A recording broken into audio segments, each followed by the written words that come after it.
अस्सलाम वालेकुम नाज़रीन, मैं हूं आपका मेज़बान राशिद अली और आप देख रहे हैं मेरा यूट्यूब चैनल RS TV। नाज़रीन ग्रामी, खिलाफत उस्मानिया बहाल होने का वक्त जैसे जैसे करीब आ रहा है, वैसे वैसे तुर्क कौम अपने अज़ाइम को दुनिया पर वाज़ह कर रही है। तुर्क सदर रजब तैयब अर्दगान हिजाज मुक़द्दस का कंट्रोल हासिल करना चाहते हैं कि अगले चंद सालों में मक्का और मदीना तुर्की के कंट्रोल में होंगे। क्या तैयब अर्दगान माहिदे लोज़ान ख़त्म होते ही सऊदी अरब पर चढ़ाई कर देंगे? आज हम बात करेंगे कि तुर्क कौम मुस्तक़बिल करीब में क्या करने जा रही है। 2023 क्या है, ये विज़न जानने और तैयब अर्दगान के लिए वीडियो को आखिर तक ज़रूर देखिएगा। नाज़रीन ग्रामी, अरतुगरुल गाज़ी के बेटे उस्मान ने खिलाफत उस्मानिया की बुनियाद रखी थी। ये बड़े तगड़े और पक्के मुसलमान थे। उन्होंने 625 साल तक अपने असूलों के मुताबिक हुक्मरानी की और खिलाफत चलाई।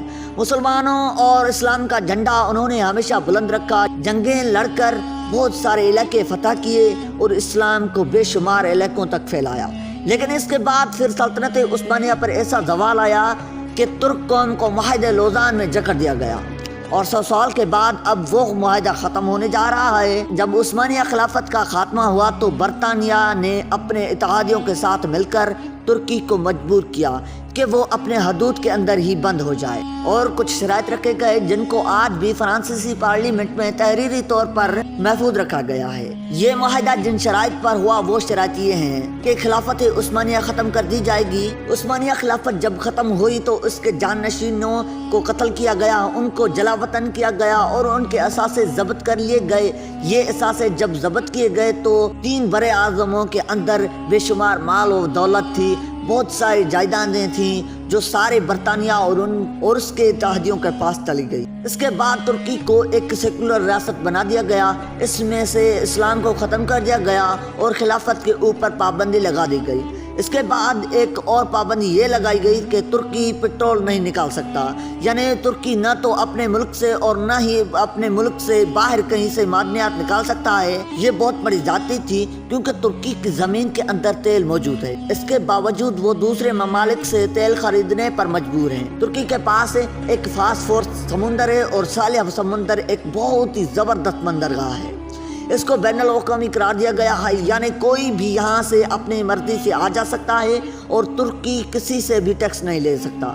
दोस्तों, ये बहुत ही बड़ी पाबंदी थी जो तुर्की पर लगा दी गई। नेरे स्विस को दुनिया भर की तिजारत की रीढ़ की हड्डी समझा जाता है। इसी तरह फास्फोरस तिजारत के हवाले से दूसरी सबसे अहम जगह है और आने वाले वक्त में पहले नंबर पर आ जाएगी। अगर आप कभी तुर्कों को उम्रा या हज पर आते हुए देखें तो उनके हाथ में एक नक्शा होता है, क्योंकि उन्होंने बहुत अरसे तक हिजाज मुक़द्दस का कंट्रोल अपने पास रखा।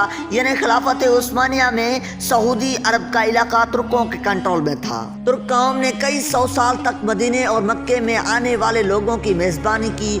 उस जगह से उनका इतना ज़्यादा अंश और लगाव है कि जब भी सऊदी अरब वहाँ तब्दीली करता है तो माहिदे के मुताबिक तुर्क कौम एक एक पत्थर वापस तुर्की ले जाकर एक बहुत ही बड़े म्यूजियम में संभाल कर रख देते हैं, ताकि उन लोगों को याद रहे कि अल्लाह ने खाना काबा और मस्जिदुल नबवी की मेज़बानी की जिम्मेदारी उनके पास 600 साल तक रखी थी। तुर्क मक्का या मदीने जाते हैं तो उनके पास एक नक्शा होता है और उन नक्शे को देखकर पता चलता है कि कौन से सहाबी का घर कहाँ है। पिछले 100 साल से तुर्क खाना काबा में अल्लाह ताला से रो रो कर ये दुआ करते हैं कि ए अल्लाह, हमसे नाराजगी खत्म कर दे, जो मेज़बानी का शरफ हमें दिया था वो वापस दे दे। कॉन्फ्रेंस में तुर्क सदर रजब तैयब अर्दगान ने एक मुल्क की उस बात का इजहार भी किया था कि मुआहदे लोज़ान के ख़त्म होने के बाद वो मक्का और मदीना का कंट्रोल वापस लेने के ख्वाहिशमंद है।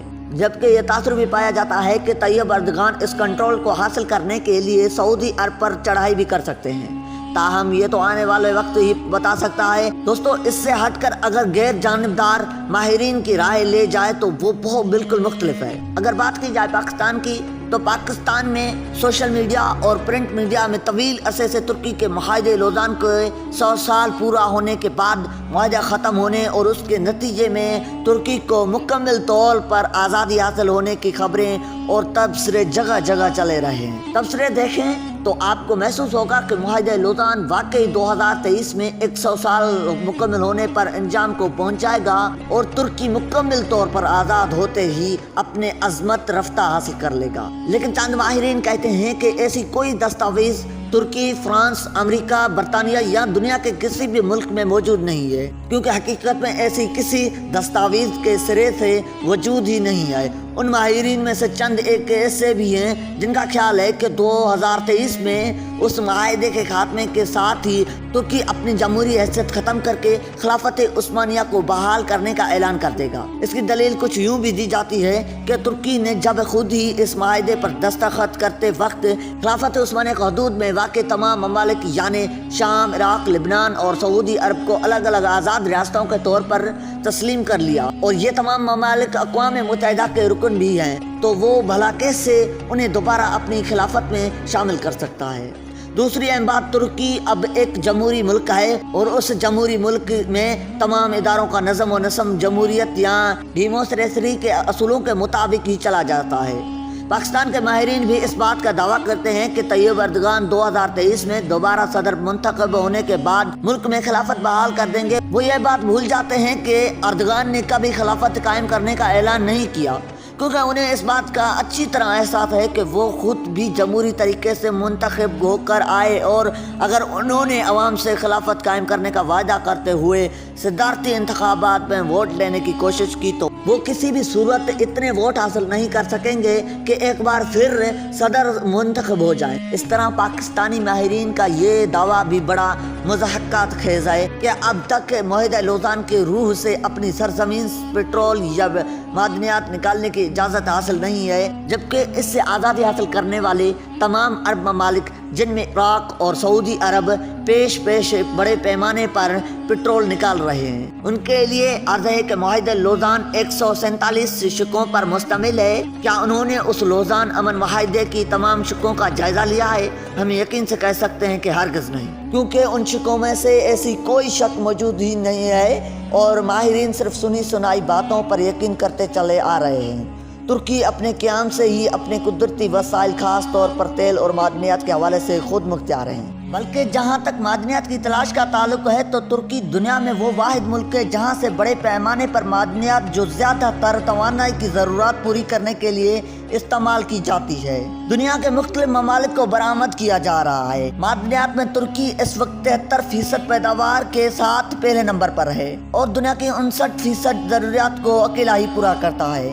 اس کے علاوہ ترکی میں بڑے پیمانے پر تانبا، کوئلہ، سونا، کرومیم، میگنیشیم، مرکوری، لوہا، گندرف، نمک اور دیگر معدنیات کو بھی نکالا جا رہا ہے۔ ناظرین گرامی، خلافت عثمانیہ جس نے 10 اگست 1920 میں معاہدہ سیورے کو کڑی شرائط کو قبول کرتے ہوئے اپنے سرزمین کے بڑے حصے جس میں شام، عراق، تیونس، الجزائر، لیبیا اور سعودی عرب جیسے ممالک کو 3 مغربی ممالک برطانیہ، فرانس اور اٹلی کے حوالے کر دیا تھا، جس پر عوام نے نہ صرف اس معاہدے کو مسترد کیا بلکہ سلطان کے خلاف بغاوت کرتے ہوئے غازی مصطفیٰ کمال پاشا کی قیادت میں فوج تشکیل دی اور ملک میں جنگ نجات یا آزادی کا آغاز کر دیا۔